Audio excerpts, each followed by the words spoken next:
Мен Идриса Кадгей, Карагылжа району Алайкы өрөөнүндө көп жылдан бери мугалим болуп иштейм. Бүгүн 2-саат сабагым бар, ошон үчүн бир аз кечирээк жөнөп атам.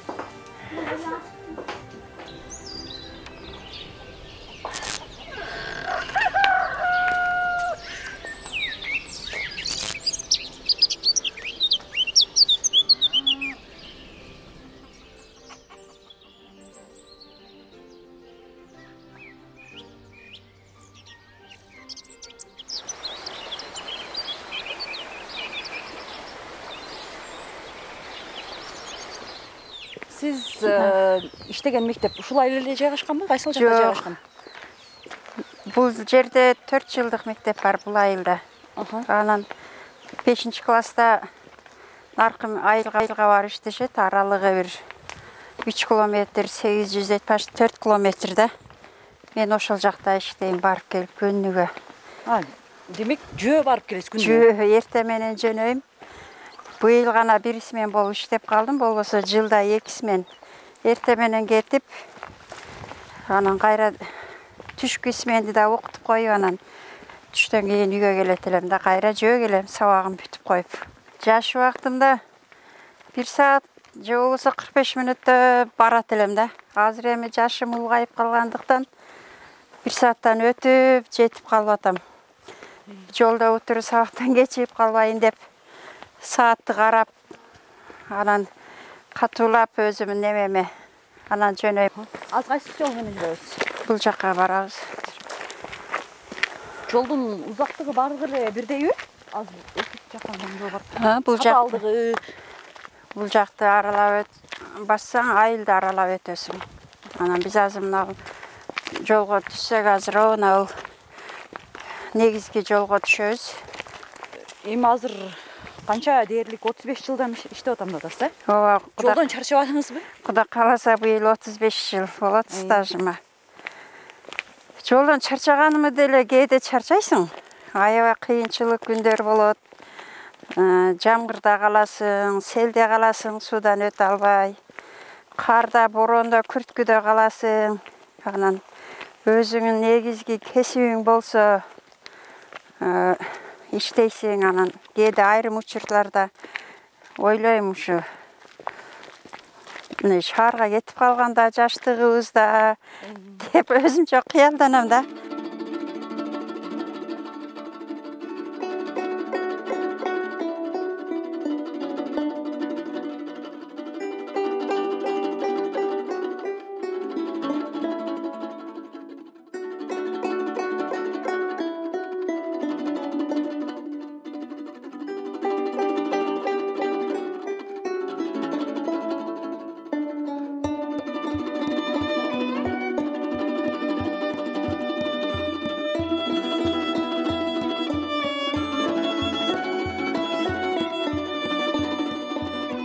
Мына жерлерден жаздын күнү кыян түшөт да, мына кыян түшөт.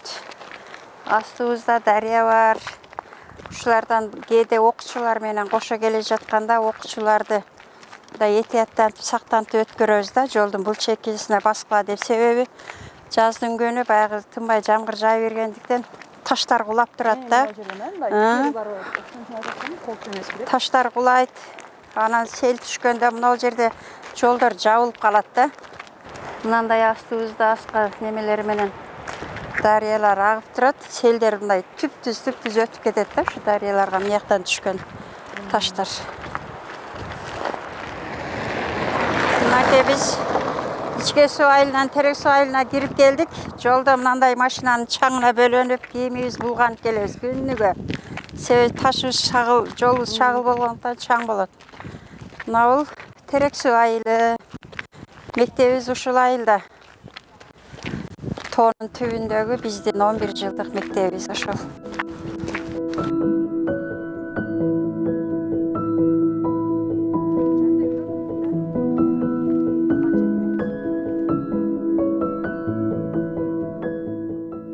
Мына биздин Акын Турганбаев атындагы Терексүү орто мектеби.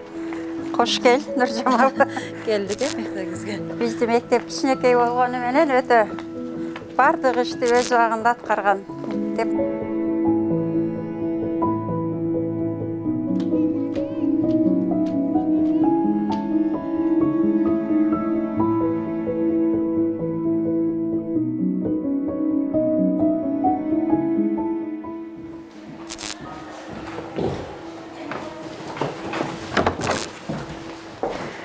Дайым даяр сабагым, дайым ачык кабагым.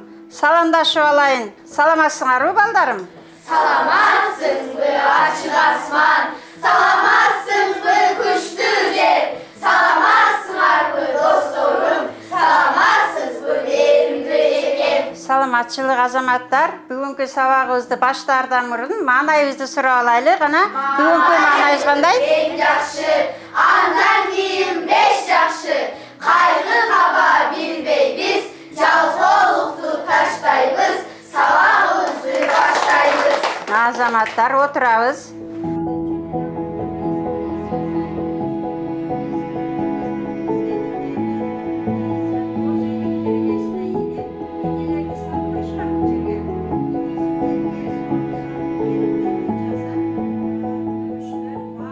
Мен 1989 жылы Жалал Абадта педагогикалык окуу жайды бүтүп, ошондо ушул мектепке келип, кыз ыргыткан таш дейт, ушул жерге келин болуп түшкөндөн бери ушул мектепке түшкөлү ушул жерде иштеп атам. Быйыл 35 жыл болду. Жалал Абадтан эмгекке үйрөтүү боюнча адистигин бүткөнмүн. Кийин Ош технологиялык университетинин башталгыч класс бөлүмүн бүтүрүп, кийин башталгыч класска өтүп кеттим. Ошол 35 жылдан бери башталгыч класста окутуп келгенмин да. Ушул мектепте анан технология предметин дагы өзүм алып, мен испесиминде биринчи дипломумду пайдаланайын деп, башталгыч класстан дагы технология предметинен да сабак берип жүрдүм да. Анан быйылкы жылында жаштар келип, кадрлар көбүрөөк келгенине байланыштуу башталгыч классым ошолорго өткөрүп берип, жаш кадрлар да иштесин деп, анан өзүм технология предметинен эле окуучуларга сабак берип атам. Азыр 5-класстан 9-класска чейин. Улуттук кол өнөрчүлүктүн түрлөрү деген теманы өтөбүз. Кол өнөрчүлүктүн кандай түрлөрү бар? Кол өнөрчүлүктүн кандай түрлөрү бар? Ыраяна? Кол өнөрчүлүктүн көп түрлөрү бар. Кайсы? Тикме, ойма чийме жасоо, мисалы үчүн жүндөрдөн мындай кийимдерди жүн менен иштетүү. Азамат кошумчалайт кана. жыгач усталарды эле. Жыгач устачылык. Бүгүнкү сабагыбыздын максаты балдар, кол өнөрчүлүктүн кандай түрлөрү бар экенин билебиз. Андан кийин кол өнөрчүлүк жөнүндө үйрөнөбүз дагы. Ошол алган билимдерибизди практика жүзүндө жасап үйрөнөбүз.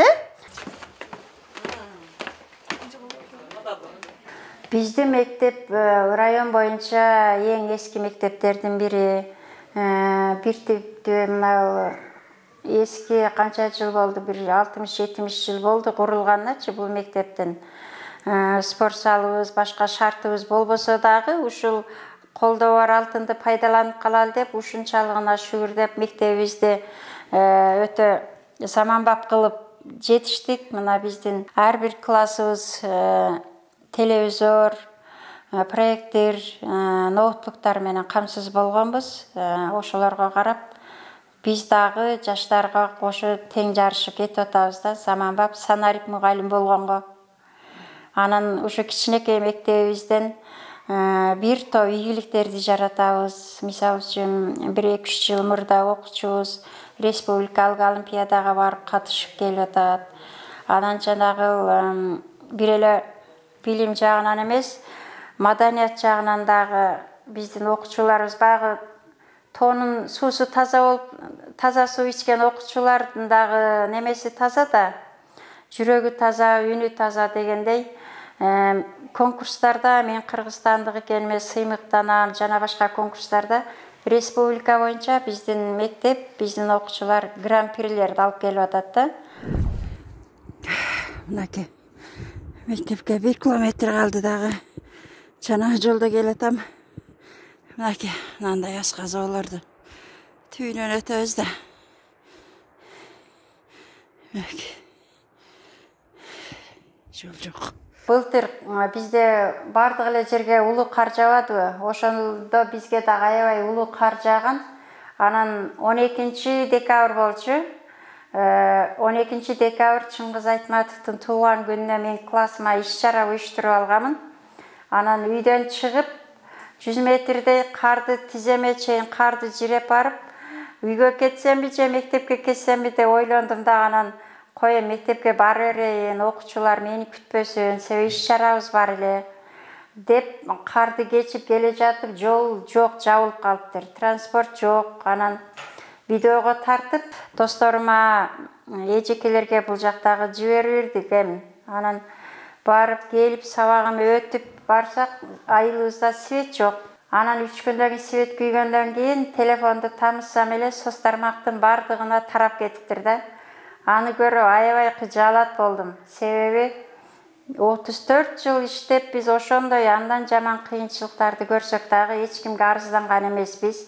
Анан ошол баягы Алла Тааланын буйругу мененби, кокустан бир ошо видео тарап кетип соц тармактарга. Анан бир аздан кийин министрликтен чакыруусу келип калды Бишкекке. Мен сабак өтүп аткам анда деле. Анан ал жерден аябай ыраазычылык сөздөрдү айтып, министр кабинетинде ыраазычылык катты берди. Мен эч кандай мындай сыйлыкты мындай болуп кетет деп өзүм деле ойлогон жокмун. Бул баягы Алла Таала бишен өзгө эмнени жазса ошону көрөт экенбиз да.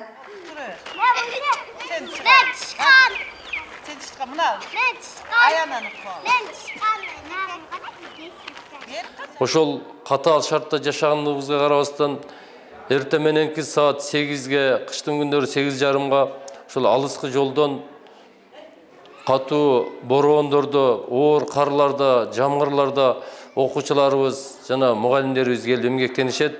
Алар негизинен өз эмгегине күйгөн чыныгы патриотторубуз. Эми талап деген ушундай экен, ишке судан келеби же ушул айылдан келеби, бардыгы бирдей талап, бардыгына бирдей коюлат. Анткени мыйзам ушундай экен. Алар эч качан кечүүгө жол бербесине, же болбосо алардын бардык шартын түзүп берүүгө мектептен болгон күч аракетибизди жумшайбыз. Бул мектеп негизине менин жаштыгымдагы, өмүрүмдө ушул мектептен өттү, балдар менен кошо. Мен өзүм бул кесипти окуучулук мезгилде эле тандап алганмын. Өзүм классташтарыма да мектепте эле сабак өтөт элем. Анан өзүмүн сүйгөн кесибиме ээ болуп, азыр ушул балдар менен аралашып жүрсөм, чарчаганыңды да билбейсиң. Мен 4 километр жолду кышы жайы басып, жөө келип, канчалык ошол жерде кыжаалат болуп келсем дагы, класска киргенде көңүлүм ачылат.